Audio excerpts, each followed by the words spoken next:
important function on our VHF, and the main reason that we have a VHF is to initiate a distress. The advantage of the distress on the VHF is that it transmits on channel 70 to everybody within your range.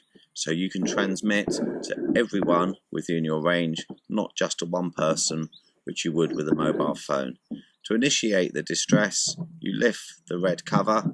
Underneath the red cover, there's a red button. Press that once, and you will see on the screen distress and a little arrow that says undesignated.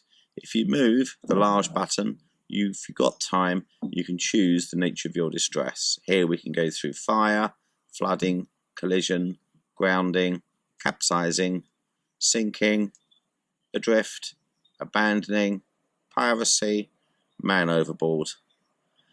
And if we have time to choose our designated distress, we do that and we press the button. And we press the button for at least 6 seconds so the distress transmits. If we release before the end of the set time, the distress won't transmit. And as you see on the screen, that transmitted on channel 70, which is the digital channel, to all the other sets within the range, and then reverts back to 16, and we wait for a voice response of our DSC Mayday call. We then do our voice Mayday call. Mayday, Mayday, Mayday.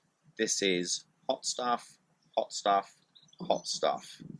Call sign Mike, Mike, Bravo 5, MMSI 232 001 457. Mayday, hot stuff. Call sign Mike, Mike, Bravo 5, MMSI 232 001 457. My position is 51 degrees, 29.2 minutes north, 001 degree, 42.7 minutes west. I am involved in a collision and I am sinking and I require immediate assistance. There are 5 people on board. We have activated the EPIRB and we have the life raft ready to go. Over. I then release the transmit button and I wait on channel 16 for a reply. If there is no reply, I can resend the DSC and voice Mayday again on channel 16 or any channel that I feel that people could be listening to. Thank you.